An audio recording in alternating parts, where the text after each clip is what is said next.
Hello everyone, welcome back to Siddhant scholars academy. Myself Nandita Jain. इस video lecture में हम continue करेंगे अपनी संपूर्ण हिंदी साहित्य की सीरीज को।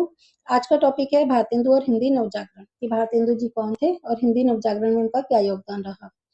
तो आधुनिक हिंदी साहित्य के पितामह कहे जाने वाले भारतेंदु हरिश्चंद्र के आगमन को हिंदी में नवजागरण काल के रूप में देखा जाता है। ठीक है, तो भारतेंदु हरिश्चंद्र पितामह कहे जाते हैं। किसके पितामह? आधुनिक हिंदी साहित्य के। ठीक है, और उनका आगमन के रूप में किसको देखा जाता है? हिंदी में नवजागरण काल के रूप में उनके आगमन को देखा जाता है।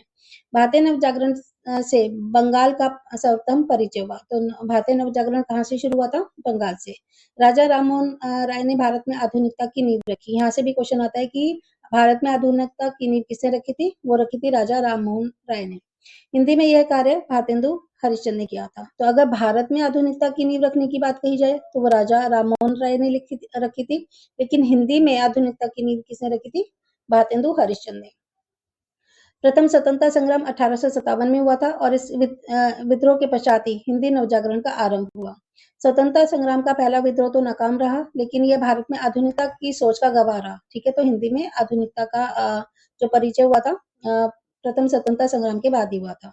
भारत को 1857 के विद्रोह की काफी कीमत चुकानी पड़ी। लाखों लोगों को अपने जीवन से हाथ धोना पड़ा था। भारतेंदु हरिश्चंद्र की मंडली में कई लेखक थे। अब इनके वैसे तो सप्तमंडल है इनका, तो उसमें जो उनके बारे में जितने भी उनके मंडल में प्रसिद्ध लेखक थे उसके लिए मैंने अलग वीडियो बना रखी है। फिलहाल इसमें पढ़ लेते हैं। जो प्रसिद्ध लेखक थे वो थे बद्री नारायण चौधरी, जिनको प्रेमघन भी कहा जाता है, पंडित प्रताप नारायण मिश्र और पंडित बालकृष्ण भट्ट। भारतेंदु हरिश्चंद्र ने इनके साथ हिंदी की नवधारा को आगे बढ़ाया। इन सभी ने नवधारा में देशज और तद्भव शब्दों का प्रयोग किया। भारतेंदु हरिश्चंद्र की शुरू की गई धारा भविष्य में चलकर हिंदी पत्रकारिता की धार बनी। तो जो भारतेंदु हरिश्चंद्र ने शुरू की थी ना, देशज और तद्भव शब्दों का प्रयोग करके नवधारा को आगे बढ़ाया था, तो यही हिंदी पत्रकारिता की धार बनी। इसी से उसे पैनापन मिला। इसका आभास उन्हें स्वयं भी नहीं था। हिंदी भारतेंदु हरिश्चंद्र से पूर्व हिंदी की स्थिति कैसी थी, अब इसे पढ़ लेते हैं। भारतेंदु हरिश्चंद्र के जन्म से पूर्व हिंदी की दो धाराएं करती थी। एक का नेतृत्व किया था राजा लक्ष्मण सिंह ने और दूसरे का नेतृत्व किया था राजा शिव प्रसाद ने, जिन्हें सितारे हिंदवी कहा जाता था। राजा लक्ष्मण सिंह तो संस्कृत के शब्दों को बढ़ावा देने के पक्ष में थे, लेकिन राजा शिव प्रसाद, जिन्हें सितारे हिंद कहा जाता था, उन्होंने हिंदी में जबरन फारसी शब्दों को डाला। वो फारसी शब्दों को डालने के पक्ष में थे। फारसी और संस्कृत दोनों ही भाषाओं में हिंदी को संपूर्णता प्राप्त नहीं हो पाई थी, उसे पूरापन नहीं मिल पा रहा था, संपूर्णता नहीं मिल पा रही थी। अब हम पढ़ लेते हैं भारतेंदु हरिश्चंद्र का हिंदी भाषा और साहित्य में योगदान क्या रहा। सहज और प्रभाव में शब्दों का प्रयोग हिंदी पत्रकारिता के सिद्धांत में स्वीकार्य है, क्योंकि हिंदी पत्रकारिता में सहज और प्रभाव में शब्दों का प्रयोग होना चाहिए।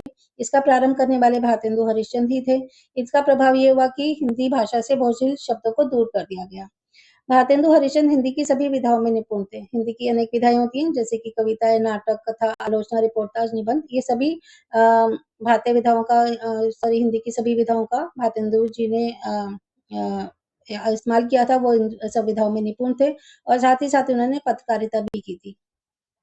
उन्होंने बाल बोधनी, कवि वचन सुधा और हरिश्चंद्र मैगजीन, हरिश्चंद्र चंद्रिका पत्रिका आदि भी प्रकाशित की थी। यहाँ से आ जाता है कि कौन कौन सी पत्रिका उन्होंने प्रकाशित की थी। बाला बोधनी, कवि वचन सुधा, हरिश्चंद्र मैगजीन और हरिश्चंद्र चंद्रिका, जिसके द्वारा उन्होंने हिंदी को निखारा भी और नवजीवन देने का भी प्रयास किया। भारतेंदु हरिश्चंद्र की रचना धर्मिता में दोहरापन दिखता था। अब देखो, इस बात को ध्यान से सुनिएगा। जहां वे कविताएं ब्रज भाषा में लिखा करते थे, वहीं उन्होंने बाकी विधाओं में खड़ी बोली में लेखक का सफलतापूर्वक प्रयास किया। तो उनकी विधा में क्या दिखा था? दोहरापन। वो कविताएं तो लिखते थे ब्रज भाषा में, और जो बाकी विधाएं थी ना, ठीक है, जैसे नाटक, कथा, आलोचना, रिपोर्टाज, निबंध इत्यादि, वो लिखते थे खड़ी बोली में। ठीक है, और सफलतापूर्वक उनका प्रयास था, वो अपने प्रयास में बिल्कुल सफल रहे थे। भारतेंदु आधुनिक खड़ी बोली गद्य के उन्नायक हैं, यानी कि यहीं से खड़ी बोली का जो प्रतिपादन हुआ था, यहीं से आगे बढ़ी थी। उनकी पत्रकारिता और गद्य का विपुल रचनात्मक संसार युगीन बोध के साथ ही भावी समस्याओं से दो चार होता नजर आता है। भारतेंदु जी ने भारत की तत्कालीन स्थिति पर ढेरों निबंध लिखे, लेकिन दिसंबर 1884 में भारतेंदु हरिश्चंद्र चंद्रिका में प्रकाशित उनका जो निबंध था, भारतवर्षो उन्नति, कि भारतवर्ष की उन्नति कैसे हो सकती है, कब लिखा गया था? दिसंबर 1884 में। यह एक युगांतकारी निबंध माना जाता है। आर्य देशोपकारिणी सभा निमंत्रण पर भारतेंदु हरिश्चंद्र ने जो वहां पे भाषण दिया था वह 19वीं शताब्दी के उत्तरार्ध में बनती हिंदी का उदाहरण तो है ही, साथ ही उस दौर की भारतीय सोच, चिंतन और चिंतन से बनी दृष्टि का भी उदाहरण है। भारत वर्षोन्नति निबंध से हिंदी नवजागरण की शुरुआत मानी जाती है। तो अगर पूछा जाता है कि हिंदी नवजागरण की शुरुआत कहाँ से मानी जाती है, तो भारतेंदु हरिश्चंद्र जी के लिखे हुए निबंध भारत वर्षोन्नति निबंध से हिंदी नवजागरण की शुरुआत मानी जाती है। यह हिंदी में विकसित होने का क्रम था, इसलिए इस पर ब्रज का असर भी दिखता था, लेकिन निबंध को विनोदप्रियता और स्पष्टता के साथ किस तरह प्रस्तुत किया जा सकता है, इस निबंध में ये देखा जा सकता है। ठीक है। भारतेंदु हरिश्चंद्र अपने नाटकों, निबंधों व अन्य कृतियों द्वारा देश को जागृत करने के लिए तत्पर थे। राष्ट्रीय जागरण की भावना से युक्त उनकी रचनाओं में भारत दूरदर्शा और भारत जननी का नाम प्रमुख है। ठीक है। तो उन्होंने राष्ट्रीय जागरण की भावना से कि राष्ट्र को किस तरह से जगाना है, कैसे युवाओं को आकर्षित करना है, अग्रसर करना है, जिससे कि भारत की उन्नति हो सके। इस समय भारत की दुर्दशा क्या थी, और भारत जननी नाम से इन्होंने एक रचनाएं लिखी, जिससे कि वो राष्ट्रीय जागरण की भावना को देश में फैला सके। भारतेंदु हरिश्चंद्र अपनी रचनाओं द्वारा कहते हैं कि जो देश अपनी सभ्यता, संस्कृति, साहित्य को छोड़कर अन्य देशों की सभ्यता, संस्कृति और साहित्य का अनुकरण करते हैं, वे कभी प्रगति के मार्ग पर अग्रसर नहीं हो पाते। ठीक है। जैसे हमारा भारत देश बहुत प्यारा है, हमारी सभ्यता, संस्कृति, साहित्य सब बहुत अच्छा है, लेकिन देखा जा रहा है कि अब भारतवर्ष में भी कई बार होते हैं ना, लोग अन्य देशों की सभ्यता, उनके कल्चर को, उनकी सभ्यता को, उनके साहित्य का अनुकरण कर रहे हैं। तो ये कहते हैं कि अगर इस तरह से होता है किसी देश में, क्योंकि हमारे देश में भी ऐसा हो रहा था, तो वो प्रगति के मार्ग पर कभी अग्रसर नहीं हो सकते। भारतीय लोग उस समय पश्चिमी देशों द्वारा बनाए गए सामानों का ही उपयोग कर रहे थे। मूलभूत आवश्यकताओं की छोटी से छोटी वस्तु पश्चिमी देशों से मंगाई जा रही थी, जिससे भारतीयों की अधिकतम पूंजी उन्हीं देशों में पहुंच रही थी। ठीक है। क्योंकि उस समय ब्रिटिशर्स का हमारे देश में राज था, और वो क्या करते थे कि हमसे कच्चा माल लेते थे, अपने देश में पहुंचा देते थे, और वहां से बनी हुई वस्तुएं हमारे देश में लाकर हमें ही बेच दी जाती थी। तो हमारे देश के लोगों को भी उनका कल्चर पसंद आ रहा था। छोटी से छोटी चीजें भी पश्चिमी देशों में ही बनाई जा रही थी, और हमारे जो हमारा सारा पैसा था, हमारी जो पूंजी थी, वो दूसरे देशों में पहुंच रही थी, क्योंकि हम उनकी चीजों को खरीदते थे, तो हमारे देश का जो पैसा था उन देशों तक पहुंच जाता था। भारतेंदु हरिश्चंद्र अपनी संस्कृति, सभ्यता, साहित्य का अनुकरण करने की बात कहते हैं। वे अपने देश को हर तरीके से विकसित करने की बात कहते हैं। वे प्रगति का आधार भाषा और साहित्य को भी मानते हैं कि अगर देश में प्रगति करनी है, तो भाषा और साहित्य इसका आधार है।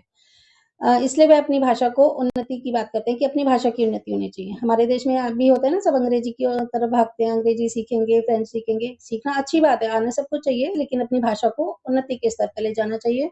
अपनी भाषा, हमारी जो मातृभाषा है, हिंदी भाषा है या अन्य भाषाएं हैं, क्षेत्रीय भाषा, उनको हमें उन्नति के स्तर पर लेके जाना चाहिए।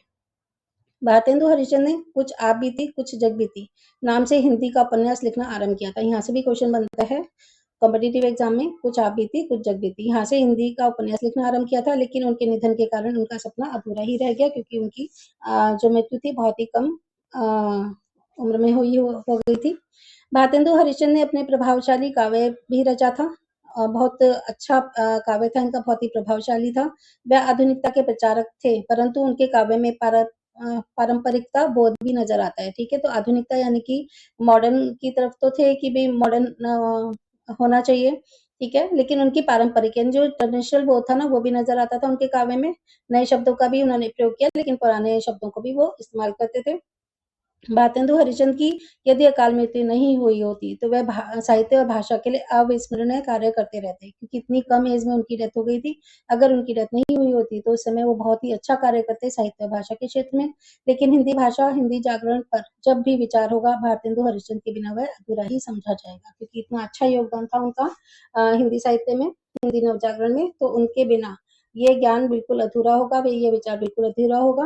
भारतेंदु हरिश्चंद्र एक बहुत ही प्रभावशाली, बहुत ही जागृत काव्य लिखा करते थे, गद्य विधाएं लिखा करते थे, जिससे देश में जागृति आई थी, और हम आजादी के लिए और ज्यादा क्रांतिकारी हो गए थे। ठीक है। हमारा सपना था आजाद होना, तो उसे वो पूरा कर पाए थे। उनके मतलब काव्य से काफी हद तक लोगों को जागरूकता आई थी, लोगों के विचारों में।